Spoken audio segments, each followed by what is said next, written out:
नमस्ते दोस्तों। आज हम इतिहास के उस सुनहरे अध्याय को फिर से याद करेंगे जिसने दुनिया की दिशा बदल दी। आज की यह कहानी भारत के उस महान आविष्कार के बारे में है जिसके बिना आज का आधुनिक विज्ञान एक कदम भी नहीं चल सकता था। क्या आपने कभी सोचा है कि आपके हाथ में जो स्मार्टफोन है और अंतरिक्ष में जो सैटेलाइट उड़ रहे हैं, वे किस पर टिके हैं? यह सब भारत के उस छोटे से शून्य की देन है जिसे हमारे महान ऋषियों और पूर्वजों ने पूरी दुनिया को उपहार में दिया था। आज के इस वीडियो में हम जानेंगे कि कैसे भारत के विद्वानों ने मिट्टी में बैठकर ब्रह्मांड के सबसे बड़े रहस्य को सुलझाया था। हम उस पुराने दौर में चलेंगे जब पूरी दुनिया गिनती करने के लिए संघर्ष कर रही थी और भारत अनंत की गणना कर रहा था। यह कहानी केवल गणित के आंकड़ों की नहीं है, बल्कि यह भारतीय दर्शन और हमारी संस्कृति की महानता की एक अमर गाथा है। इस वीडियो को देखने के बाद आपको अपने भारतीय होने पर गर्व करने के हजारों नए और ठोस कारण मिलने वाले हैं। हम आर्यभट्ट और ब्रह्मगुप्त जैसे महान वैज्ञानिकों के जीवन को बहुत करीब से जानेंगे और उनके कड़े संघर्ष को समझेंगे।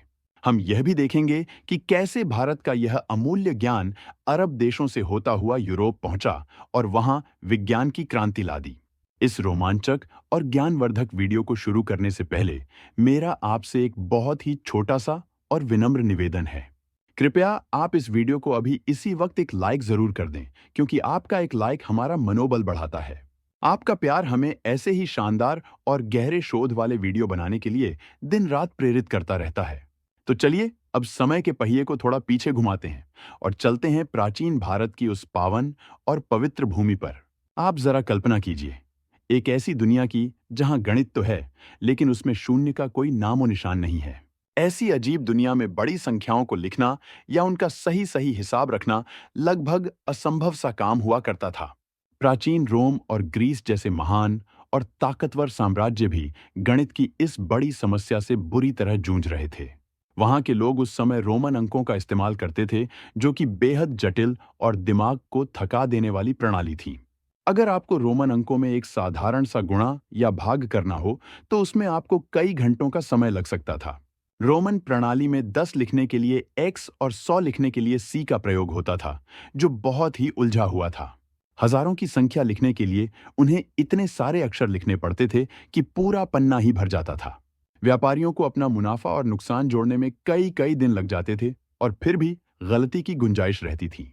लेकिन ठीक उसी समय भारत की पवित्र भूमि पर ज्ञान की एक अलग ही पावन गंगा बह रही थी। भारत में ज्ञान केवल व्यापार करने या बही खाता संभालने तक सीमित नहीं था, बल्कि यह ईश्वर को जानने का रास्ता था।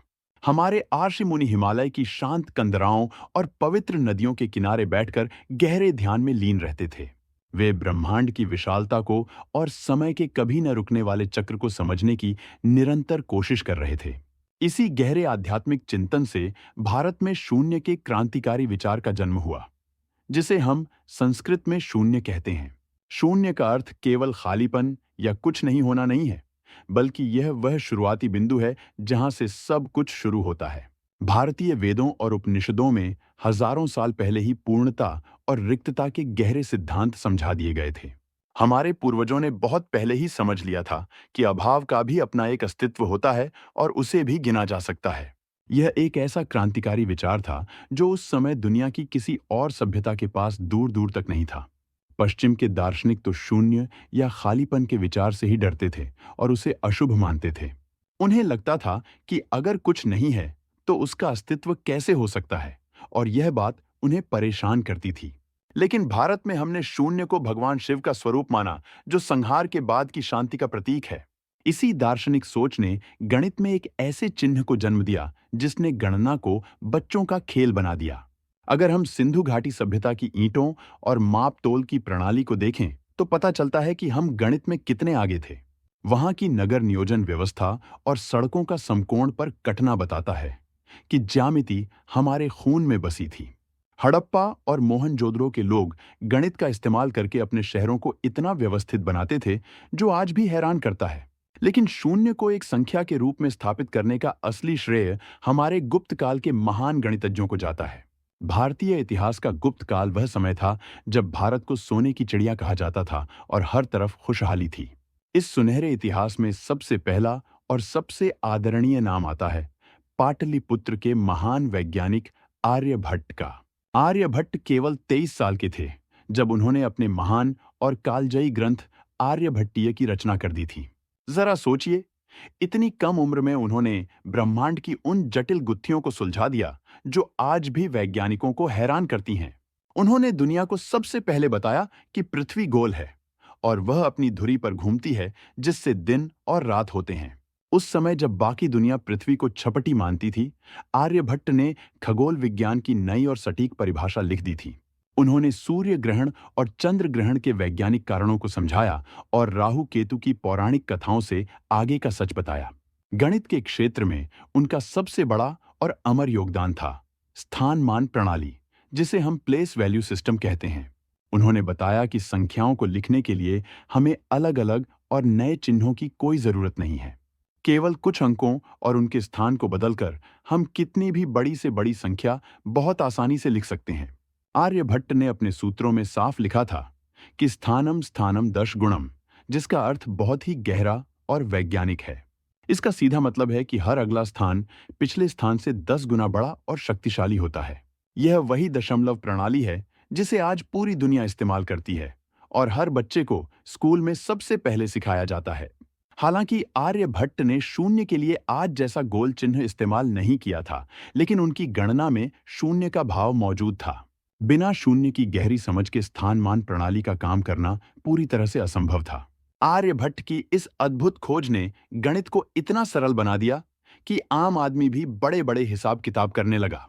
अब किसानों को अपनी फसल का हिसाब रखने में और व्यापारियों को लेन-देन करने में बहुत आसानी होने लगी थी। इसके बाद 7वीं शताब्दी में भारत के एक और महान सपूत और गणितज्ञ ब्रह्मगुप्त का उदय हुआ। ब्रह्मगुप्त राजस्थान के भीनमाल शहर के रहने वाले थे, जो उस समय गणित और खगोल शास्त्र का बहुत बड़ा केंद्र था। भीनमाल उस समय गुर्जर देश की राजधानी हुआ करता था और वहां बड़े-बड़े विद्वान रहते थे। ब्रह्मगुप्त ने ही सबसे पहले शून्य को एक स्वतंत्र संख्या का दर्जा दिया और उसे गणित के नियमों में बांधा। उन्होंने अपने प्रसिद्ध ग्रंथ ब्रह्मस्फुट सिद्धांत में शून्य के साथ जोड़ घटाव और गुणा भाग के नियम बहुत विस्तार से लिखे। उन्होंने बताया कि जब किसी संख्या में से उसी संख्या को घटाया जाता है तो परिणाम शून्य होता है। यह सुनने में आज हमें और आपको बहुत साधारण लग सकता है, लेकिन उस समय यह एक बहुत बड़ी और क्रांतिकारी खोज थी।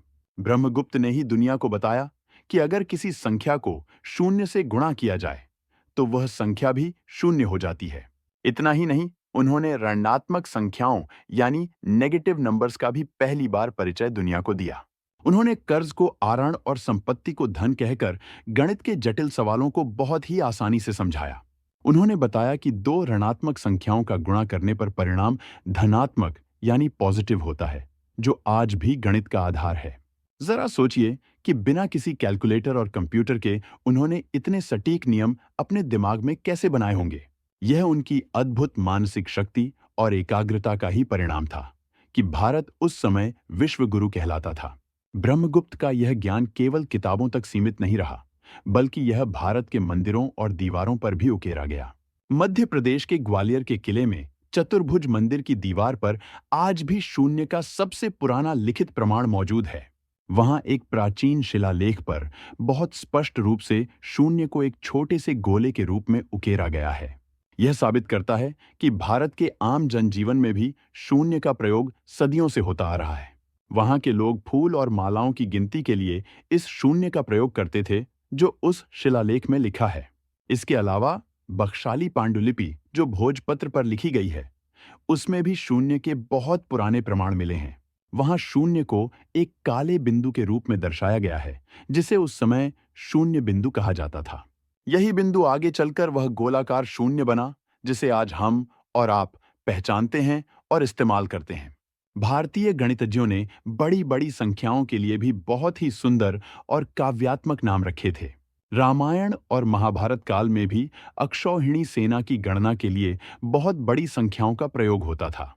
यह सब बिना एक विकसित गणितीय प्रणाली और शून्य के ज्ञान के संभव ही नहीं हो सकता था। हमने संख्याओं को एकम, दशम, शतम और सहस्रम जैसे नामों से पुकारा और गणना को आसान बनाया। भारत का यह अमूल्य ज्ञान भारत की सीमाओं में कैद नहीं रह सकता था, क्योंकि ज्ञान बहती हवा की तरह होता है। 8वीं शताब्दी के आसपास भारत से कई विद्वान बगदाद के खलीफा के दरबार में विशेष रूप से आमंत्रित किए गए। वे अपने साथ ब्रह्मगुप्त की किताबें और भारत का हजारों साल पुराना गणितीय ज्ञान लेकर वहां पहुंचे। जब अरब विद्वानों ने भारतीय अंक प्रणाली को पहली बार देखा, तो वे पूरी तरह से हैरान रह गए। उन्होंने देखा कि जिन गणनाओं को करने में उन्हें घंटों लगते थे, भारतीय विधि से वे काम मिनटों में हो रहे थे। कनक नाम का एक भारतीय विद्वान बगदाद गया था, जिसने वहां के लोगों को खगोल शास्त्र और गणित सिखाया। प्रसिद्ध अरब गणितज्ञ अल ख्वारिज्मी ने भारतीय गणित का बहुत गहराई से अध्ययन किया और उसे सीखा। उन्होंने एक बहुत प्रसिद्ध किताब लिखी जिसका नाम था हिसाब अल हिंद, जिसका सीधा मतलब है भारत की गणना पद्धति। अल ख्वारिज्मी ने अपनी किताब में खुले दिल से स्वीकार किया कि यह प्रणाली दुनिया की किसी भी दूसरी प्रणाली से बेहतर है। उन्होंने भारतीय अंकों को अरब दुनिया में लोकप्रिय बनाया और वहां से यह ज्ञान धीरे धीरे आगे बढ़ा। अरबों ने शून्य को सिफर नाम दिया, जिसका अरबी भाषा में अर्थ होता है खाली या रिक्त स्थान।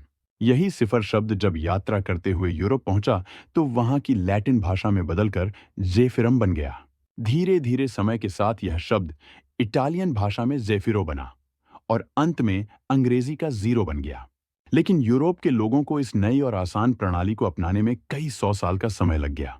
यूरोप में उस समय अंधविश्वास का बोलबाला था और चर्च का समाज पर बहुत गहरा और सख्त प्रभाव था। वे लोग रोमन अंकों को ईश्वर का दिया हुआ पवित्र उपहार मानते थे और उसे किसी भी हाल में छोड़ना नहीं चाहते थे।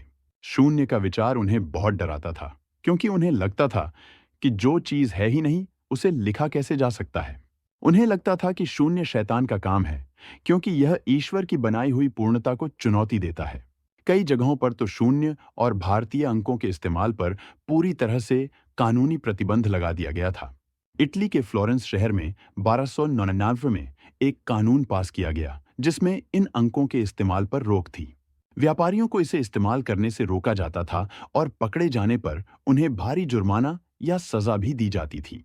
लेकिन व्यापार और गणित को भावनाओं से नहीं, बल्कि सुविधा और सटीकता से मतलब होता है। व्यापारियों ने देखा कि भारतीय प्रणाली से हिसाब किताब करना बहुत तेज, आसान और सटीक है। इसीलिए वे चोरी छुपे अपनी बही खातों में भारतीय अंकों का इस्तेमाल करने लगे, ताकि वे अपना समय बचा सकें। वे लोगों को दिखाने के लिए ऊपर रोमन अंक लिखते थे, लेकिन असली हिसाब अंदर ही अंदर भारतीय अंकों से ही करते थे। यह वह दौर था जब पूर्व का ज्ञान पश्चिम के अज्ञान से टकरा रहा था और अंत में जीत ज्ञान की ही होनी थी।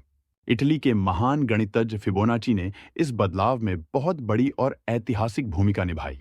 फिबोनाची जब बच्चे थे, तो उन्होंने अपने पिता के साथ उत्तरी अफ्रीका की यात्रा की थी और वहीं उन्होंने भारतीय गणित सीखा।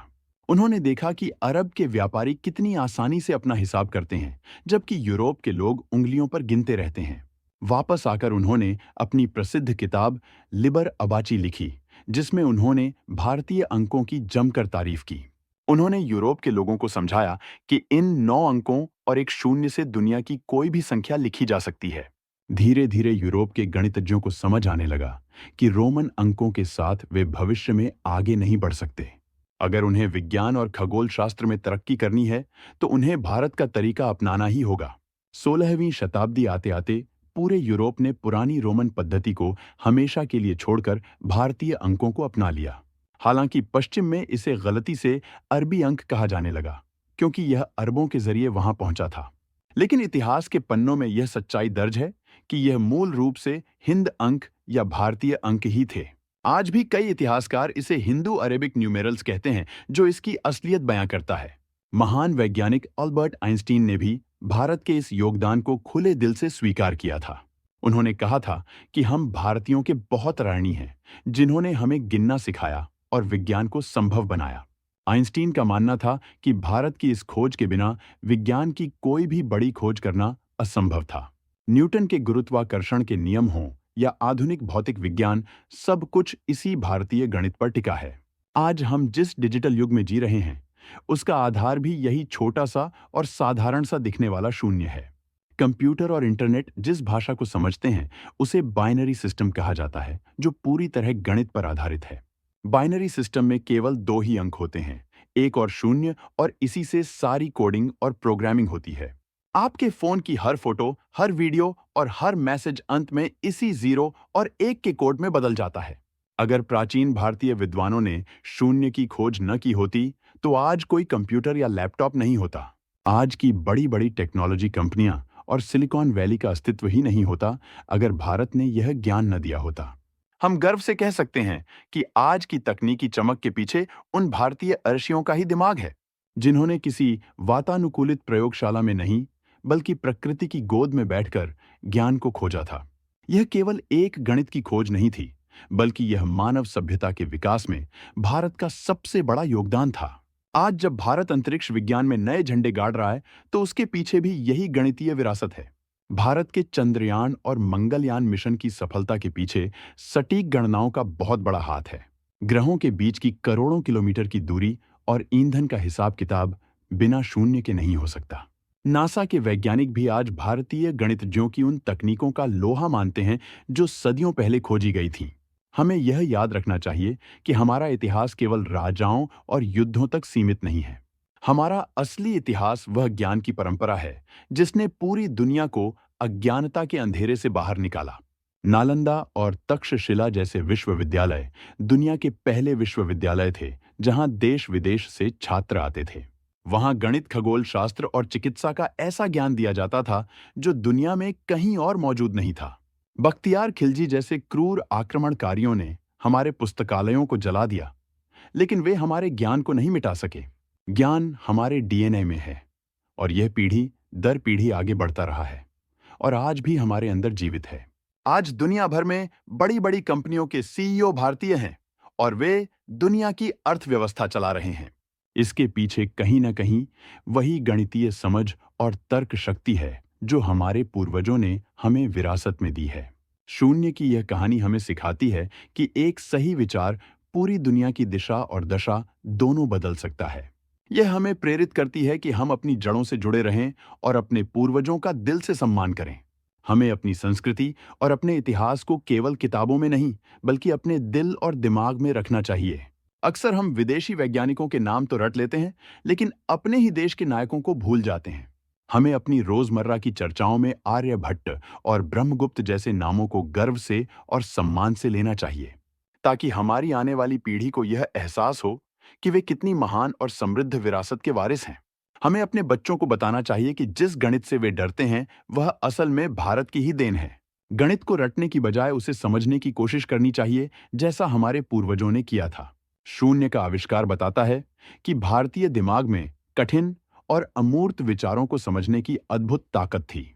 जब हम शून्य को देखते हैं, तो हमें उसमें अनंत की अपार संभावनाएं दिखाई देनी चाहिए। यह शून्य ही है जो एक के पीछे लगकर उसे 10 और 100 और 1000 और लाख बना देता है। यह हमें जीवन का एक बहुत बड़ा पाठ भी पढ़ाता है कि संगठन में ही असली शक्ति होती है। अकेले शून्य का मान कुछ नहीं है, लेकिन जब वह किसी अंक के साथ जुड़ जाता है, तो उसकी ताकत कई गुना बढ़ा देता है। हमें भी समाज में एक दूसरे के साथ मिलजुल कर रहना चाहिए ताकि हम एक मजबूत राष्ट्र बना सकें। आज भारत फिर से दुनिया में अपनी एक नई पहचान बना रहा है और विज्ञान के क्षेत्र में तेजी से आगे बढ़ रहा है। हमें उसी जिज्ञासा और खोज की भावना को अपने अंदर फिर से जगाना होगा जो आर्यभट्ट और वराहमिहिर में थी। हमें केवल इतिहास पर गर्व करके रुकना नहीं है, बल्कि नया इतिहास बनाना भी है और दुनिया को राह दिखानी है। हमें दुनिया को दिखाना है कि भारत आज भी ज्ञान और विज्ञान के क्षेत्र में विश्व गुरु बनने की पूरी क्षमता रखता है। शून्य की कहानी केवल बीते हुए कल की बात नहीं है, बल्कि यह आने वाले सुनहरे कल की प्रेरणा है। यह हमें बताती है कि जब संसाधनों की कमी हो, तो हमें अपनी बुद्धि और विवेक का प्रयोग करना चाहिए। हमारे आर्षियों के पास बड़े टेलीस्कोप या सुपर कंप्यूटर नहीं थे, लेकिन उनकी दृष्टि बहुत दूर तक जाती थी। उन्होंने अपने मन की आंखों से उन ग्रहों और नक्षत्रों को देख लिया था जिन्हें आज हम बड़ी मशीनों से देखते हैं। यही भारतीय संस्कृति की खूबी है कि हमने हमेशा बाहरी साधनों से ज्यादा आंतरिक ज्ञान को महत्व दिया है। आज की इस भाग-दौड़ भरी जिंदगी में हमें उस ठहराव और चिंतन की जरूरत है जो हमारे पूर्वजों के पास थी। थोड़ा समय निकालकर हमें भी सोचना चाहिए कि हम दुनिया को क्या देकर जा रहे हैं और हमारी विरासत क्या होगी। जिस तरह शून्य ने गणित को पूरा किया, उसी तरह हमें भी अपने कर्मों से समाज को पूर्ण और बेहतर बनाना चाहिए। आज की यह चर्चा हमें यह भी याद दिलाती है कि ज्ञान पर किसी का एकाधिकार नहीं होता और इसे बांटना चाहिए। भारत ने कभी अपने ज्ञान को छुपाया नहीं, बल्कि उसे वसुधैव कुटुंबकम मानकर पूरी दुनिया को दिया। हमने हमेशा माना है कि पूरी दुनिया एक परिवार है और ज्ञान बांटने से ही बढ़ता है, कम नहीं होता। यही कारण है कि आज भी दुनिया भारत को एक आध्यात्मिक और ज्ञान गुरु के रूप में देखती है और सम्मान करती है। जैसे जैसे हम भविष्य की ओर बढ़ रहे हैं और आर्टिफिशियल इंटेलिजेंस की बातें कर रहे हैं, हमें यह नहीं भूलना चाहिए कि इन सब की नींव भारत की मिट्टी में ही पड़ी थी और यहीं से उगी थी। वह मिट्टी जिसने आर्यभट्ट, वराहमिहिर और भास्कराचार्य जैसे अनमोल रत्नों को जन्म दिया और दुनिया को संवारा। इस गौरवशाली इतिहास को जानना और समझना हर भारतीय का परम कर्तव्य है और इसे आगे बढ़ाना हमारी जिम्मेदारी है। जब हम अपने इतिहास को जानते हैं तो हमारा आत्मविश्वास बढ़ता है और हम दुनिया से आंख मिलाकर बात कर सकते हैं। हमें किसी के सामने झुकने की जरूरत नहीं है, क्योंकि हम उस देश के वासी हैं जिसने दुनिया को गिनना सिखाया। भारतीय गणित का यह सफर हमें बताता है कि कोई भी शुरुआत छोटी नहीं होती। जैसे शून्य सबसे छोटा है, लेकिन यही छोटा सा शून्य जब सही जगह पर लगता है तो वह सबसे बड़ी संख्या बन जाता है। वैसे ही हमारे छोटे छोटे प्रयास भी मिलकर देश को महान बना सकते हैं, अगर हम सही दिशा में काम करें। हमारे वैज्ञानिकों ने जो मशाल जलाई थी उसे बुझने नहीं देना है, बल्कि उसे और तेज करना है। हमें अपने स्कूलों और कॉलेजों में अपने इतिहास को सही तरीके से पढ़ाना होगा, ताकि बच्चे हीन भावना से न ग्रसित हों। हमें पश्चिम की नकल करने की बजाय अपने भारतीय तौर तरीकों पर गर्व करना सीखना होगा। जब हम अपनी भाषा और अपनी संस्कृति का सम्मान करेंगे, तभी दुनिया हमारा सम्मान करेगी। शून्य की खोज ने साबित कर दिया कि भारतीय मस्तिष्क दुनिया की किसी भी चुनौती का सामना कर सकता है। हमें अपने युवाओं को यह विश्वास दिलाना होगा कि वे दुनिया में किसी से कम नहीं हैं। आज भारत के पास दुनिया की सबसे बड़ी युवा शक्ति है, जो किसी भी लक्ष्य को हासिल कर सकती है। बस जरूरत है तो उन्हें अपने गौरवशाली अतीत की याद दिलाने की और सही मार्गदर्शन देने की। यह शून्य उस अनंत आकाश की तरह है जिसकी कोई सीमा नहीं है और हमारी क्षमता भी असीमित है। तो दोस्तों, आज की इस लंबी और विस्तृत चर्चा में हमने शून्य के पूरे सफर को बहुत करीब से और गहराई से देखा। हमने जाना कि कैसे एक छोटे से विचार ने मानव सभ्यता को गुफाओं से निकालकर अंतरिक्ष तक पहुंचा दिया। हमने देखा कि कैसे संघर्ष और विरोध के बावजूद सत्य अपनी जगह बना ही लेता है, चाहे कितना भी समय लगे। मुझे पूरी उम्मीद है कि आर्यभट्ट और ब्रह्मगुप्त की यह संघर्षपूर्ण कहानी आपके दिल को छू गई होगी। आज का यह वीडियो आपको अपनी भारतीय पहचान पर और भी ज्यादा गर्व करने का एक सुनहरा मौका देगा। हमारा हमेशा यही प्रयास रहता है कि हम भारत के गौरवशाली सच को आप तक पूरी ईमानदारी और सच्चाई से पहुंचाते रहें। हम चाहते हैं कि देश के हर कोने में बैठा बच्चा अपनी संस्कृति की महानता को पहचाने और उससे प्रेरणा ले। आज हमने इतिहास के उन पन्नों को पलटा जिन पर धूल जम गई थी और उन्हें साफ करके आपके सामने रखा। अगर आपको आज की यह जानकारी कीमती और ज्ञानवर्धक लगी हो, तो मेरा आपसे पुनः अनुरोध है, कृपया इस वीडियो को लाइक जरूर करें, क्योंकि आपका लाइक ही हमारी मेहनत का असली फल है। इस वीडियो को अपने परिवार, दोस्तों और खास तौर पर बच्चों के साथ जरूर शेयर करें, ताकि वे भी अपना सच जान सकें। ज्ञान बांटने से ही बढ़ता है, इसलिए इस गौरव गाथा को फैलाने में हमारा साथ दें और भागीदार बनें। हम आगे भी ऐसे ही भारत के महान इतिहास को आपके सामने लाते रहेंगे और आपको गर्व कराते रहेंगे। फिर मिलेंगे एक नई और रोमांचक ऐतिहासिक कहानी के साथ। तब तक अपना और अपने परिवार का बहुत ख्याल रखें। धन्यवाद और जय हिंद।